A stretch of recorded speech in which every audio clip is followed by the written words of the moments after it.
नमस्कार विद्यार्थी मित्रांनो, आता आपण ह्या व्हिडिओमध्ये बघणार आहोत तो सेकंड त्यामधला पार्ट प्लाझ्मा आपण बघितलेला आहे पहिल्या व्हिडिओमध्ये. आता ह्या व्हिडिओमध्ये ब्लडमधला दुसरा जो कंटेंट आहे B formed elements or blood corpuscles म्हणजेच ब्लड सेल्स. म्हणजे पहिला पार्ट बघितला प्लाझ्मा, आता दुसरा पार्ट ब्लड कॉर्प्युस्कल्स, त्यालाच तिथं काय म्हणतात फॉर्म्ड एलिमेंट्स. मग त्यामध्ये इट कॉन्स्टिट्यूट्स 45% ऑफ ब्लड. मग ह्याचा वाटा ब्लडमध्ये किती असतो तर 45% वाटा असतो. 55% plasma plus 45% formed elements or blood corpuscles, म्हणजे टोटल 100%. म्हणजेच जर विचारलं तर how many percent blood corpuscles or formed elements present in blood, तर सांगताना काय सांगणार 45% of blood corpuscles or formed elements present in blood. म्हणजेच त्यामध्ये काय सांगितलेलं आहे इट कॉन्स्टिट्यूट्स 45% ऑफ ब्लड, म्हणजेच याचा वाटा किती आहे तर 45%. It includes mainly 3 types such as blood corpuscles or formed elements divided into 3 types. हे 3 टाइप मध्ये डिवाइड झालेले. First erythrocytes or RBCs, red blood cells or corpuscles, मराठीत तांबड्या पेशी. Second leucocytes or WBCs, white blood corpuscles or cells, पांढऱ्या पेशी.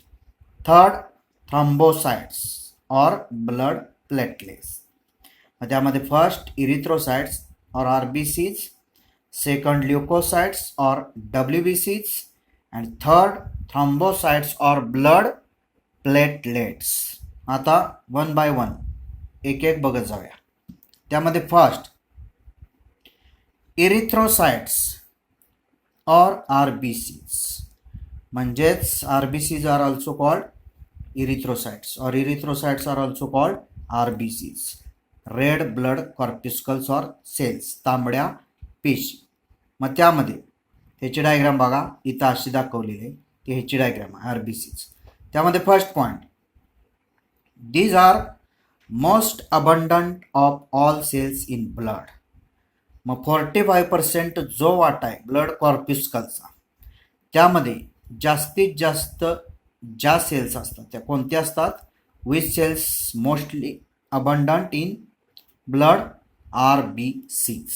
जास्त वाटा कुणाचा असतो RBCचा. म्हणजेच फर्स्ट पॉईंटमध्ये काय सांगितलेलं आहे these are most abundant of all cells in blood, जेवढ्या ब्लड सेल्स आहेत त्यांच्यामध्ये जास्त वाटा RBCचा असतो. Second in healthy adult man has 5 to 5.5 millions of RBCs per cubic mm of blood are present. This is called total RBCs count. Total RBCs count जर विचारला तर काय सांगायचं 5 to 5.5 millions of RBCs present असतात. कुठं पर cubic mm of ब्लडमध्ये. म्हणजेच पर cubic mm of ब्लडचा जर भाग बघितला तर त्यामध्ये मायक्रोस्कोप खाली तर जवळजवळ तेवढ्या भागात 5 to 5.5 मिलियन्स, 5 ते 5.5 मिलियन्स RBCs तेवढ्या पर क्युबिक mm ऑफ ब्लडमध्ये दिसतात. This is called total RBCs count, आणि ह्यालाच काय म्हणतात total RBCs count. Second point in healthy adult. Healthy adult म्हणजे जो आरोग्यपूर्ण व्यवस्थित असा असणारा मॅन, त्याच्यामधले काउंटिंग सांगितलेलं आहे, कुणाही मधलं सांगितलेलं नाही. म्हणजे आजारी असणाऱ्यातलं नव्हं, तर हेल्दी असणाऱ्या माणसातले काउंटिंग आहे. 5 to 5.5 millions of RBCs per cubic mm of blood are present. This is called total RBCs count. Third point RBCs are formed in red bone marrow in adults.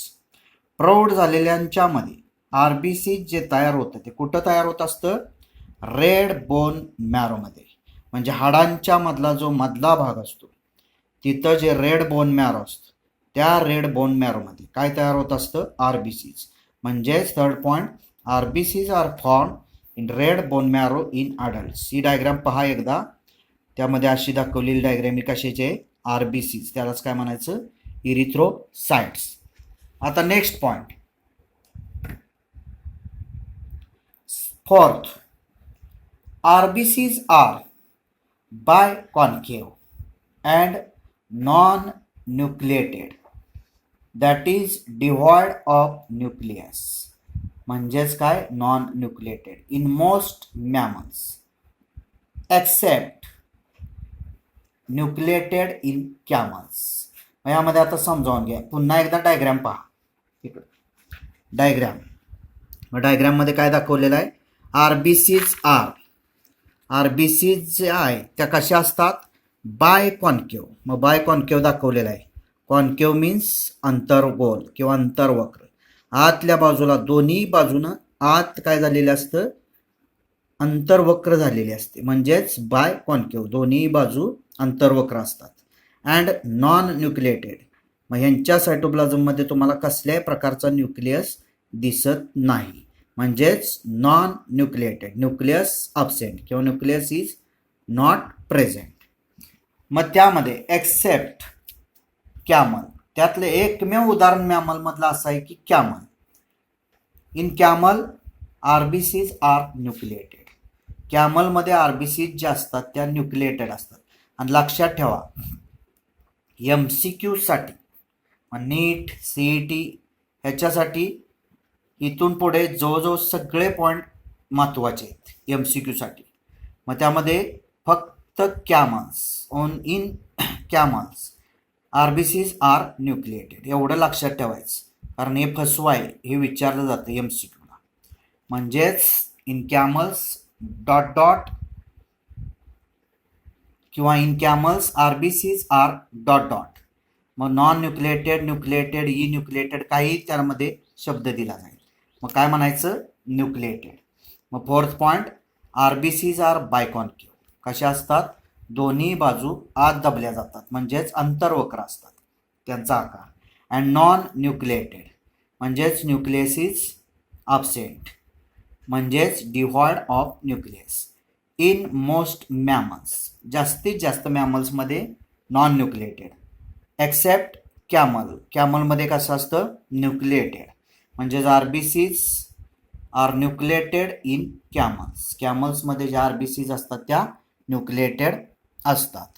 Next number 5, मग त्यामध्ये the cytoplasm of RBCs contains red coloured iron containing respiratory pigment of complex protein called haemoglobin. सगळे point मगाशीच सांगितलेले आहेत, सगळे point लक्षात ठेवायचे, कारण MCQ साठी सगळेच पॉईंट महत्त्वाचे आहेत. सायटोप्लाझम ऑफ आरबीसीज, मगाशी डायग्राममध्ये जे दाखवलं होतं रेड कलरमध्ये, तो जो सायटोप्लाझम आहे आरबीसीज मधला, तो काय कंटेंट करत असतो, तर रेड कलर्ड, तो सायटोप्लाझम रेड कलरचा असतो. नंतर iron containing respiratory pigment of complex protein, आणि कॉम्प्लेक्स प्रोटीनचा iron containing respiratory pigment present असतो. आयर्न लोह, म्हणजेच लोह त्याच्यामध्ये जास्त प्रमाणात असतं, कशामध्ये, रेस्पिरेटरी पिगमेंट कॉल्ड हिमोग्लोबिन. त्या रेस्पिरेटरी पिगमेंटलाच काय म्हणतात, हिमोग्लोबिन. आणि ते काय, कॉम्प्लेक्स प्रोटीन. त्याच्यामध्ये रेस्पिरेटरी पिगमेंट कसला असतो, तर आयर्न कंटेनिंग, म्हणजेच लोहाचं प्रमाण जास्त असतं. त्यासाठी आपण एक एक्झाम्पल म्हटल्यास तुम्हाला डोळ्यासमोर आणा. सफरचंद नंतर कापल्या पांढरं दिसतं, पण काही वेळानं ते गंज पकडल्यासारखं दिसतं. याचं कारण काय असतं, तर आयर्न प्रेझेंट इन ॲपल्स. त्या सफरचंदात लोहाचं प्रमाण जास्त असतं, म्हणून ज्यावेळी ब्लड हिमोग्लोबिनची पातळी कमी असते एखाद्या पेशंटमध्ये, त्यावेळी सफरचंद खायला सांगतात. याचं कारण का, तर iron, abundant iron present in apples. सफरचंदामध्ये भरपूर प्रमाणात आयर्न असतं. म्हणजेच number 5, the cytoplasm of RBCs contains red coloured iron containing respiratory pigment of complex protein called haemoglobin. लक्षात ठेवायचं, जे वेगळ्या कलरनं दाखवलंय ते अगदी किंवा अंडरलाईन केलेले आहेत ते सगळे पॉईंट लक्षात ठेवायचे MCQ साठी. Next number 6, a healthy individual has 12 to 16 grams of haemoglobin in every 100 ml of blood.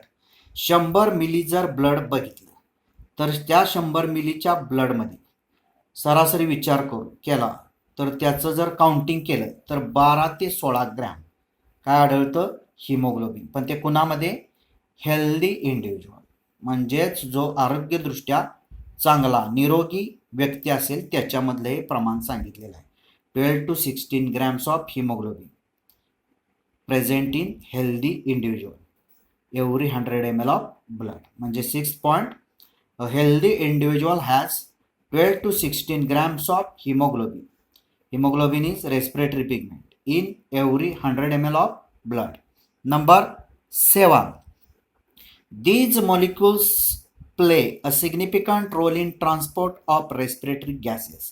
These molecules म्हणजे जे हिमोग्लोबिन आहे ते प्ले करतं सिग्निफिकंट, महत्त्वाचा रोल किंवा भूमिका कशामध्ये, transport of respiratory gases. Respiratory गॅसेसचं वहन करण्यासाठी, वाहून नेण्यासाठी महत्त्वाचा रोल कोण पार पाडत असतं तर हिमोग्लोबिन. म्हणजे 7 त्यामध्ये point, these molecules play a significant role in transport of respiratory gases. Number 8, the average life of span of RBCs is about 120 days, after which they are destroyed in spleen. म्हणजेच त्यामध्ये स्प्लीनला काय म्हणतात, spleen is also called as ग्रेव yard of RBCs. आता average life span, सरासरी आयुष्य किती असतं RBCचं, 120 दिवस त्या जगू शकतात. आफ्टर विच त्या काय होतात, डेस्ट्रॉय, 120 दिवसानंतर त्या नाश पावतात. कशामध्ये जाऊन, इन स्प्लीन, प्लिहामध्ये. So spleen is also called as graveyard of RBCs. म्हणून स्प्लीनला किंवा प्लिहाला RBCचे ग्रेवयार्ड म्हणतात, स्मशान भूमी. लक्षात ठेवा, हे MCQला महत्त्वाचं आहे. 8th point, the average lifespan of RBCs is about 120 days, after which they are destroyed in spleen, that is graveyard of RBCs. Graveyard of RBCs कशाला म्हणायचं तर, इट रिमूव्ह ओल्ड RBCs. स्प्लीनमध्ये काय होत असतं, ओल्ड RBCs काढून टाकले जातात. And holds reserve of blood, आणि तिथं राखीव रक्ताचा साठा करून ठेवला जातो. Which can be valuable in case of haemorrhagic shock. आणि हे जे रक्ताचा साठा साठवून ठेवलेला असतो तो व्हॅल्युएबल असतो, किमती असतो. कशासाठी, ज्यावेळी हिमोरेजिक शॉक होतो म्हणजेच रक्तप्रवाह, रक्तस्राव होतो त्या काळात ते उपयोग पडते. अँड ऑल्सो रिसायकल्स आयर्न, आणि तिथं रिसायकल केलं जातं तिथं असणारं लोह. So called graveyard of RBCs. म्हणजे डेफिनिशन किंवा ग्रेवयार्ड कुणाला म्हणायचं, it remove old RBCs in spleen and holds a reserve of blood which can be valuable in case of hemorrhagic shock, and also recycles iron, so called graveyard of RBCs. Next, number 9, formation of RBCs is called erythropoiesis. म्हणजेच RBCs तयार होण्याची जी process असते तिला काय म्हणतात, erythropoiesis. MCQ साठी लक्षात ठेवायचं. 9th पॉईंट काय, formation of RBCs is called erythropoiesis. Number 10, increase in number of RBCs is called polycythemia. आणि जिथं नंबर इन्क्रीज होतो, प्रमाणापेक्षा RBCs जिथं वाढतात त्यावेळी त्याला काय म्हणतात, पॉलिसायथेमिया. MCQ हे सगळे पॉईंट लक्षात ठेवायचे. Number 10, increase in number of RBCs is called polycythemia. And last number 11, decrease in number of RBCs is called erythrocytopenia. आणि जिथं RBCचा नंबर नॉर्मल रेंजपेक्षा खाली येतो त्यावेळी त्याला काय म्हणतात, इरिथ्रोसायटोपेनिया. म्हणजे 11th काय आहे, decrease in number of RBCs is called erythrocytopenia. सगळेच्या सगळे पॉईंट लक्षात ठेवायचे MCQ साठी. धन्यवाद.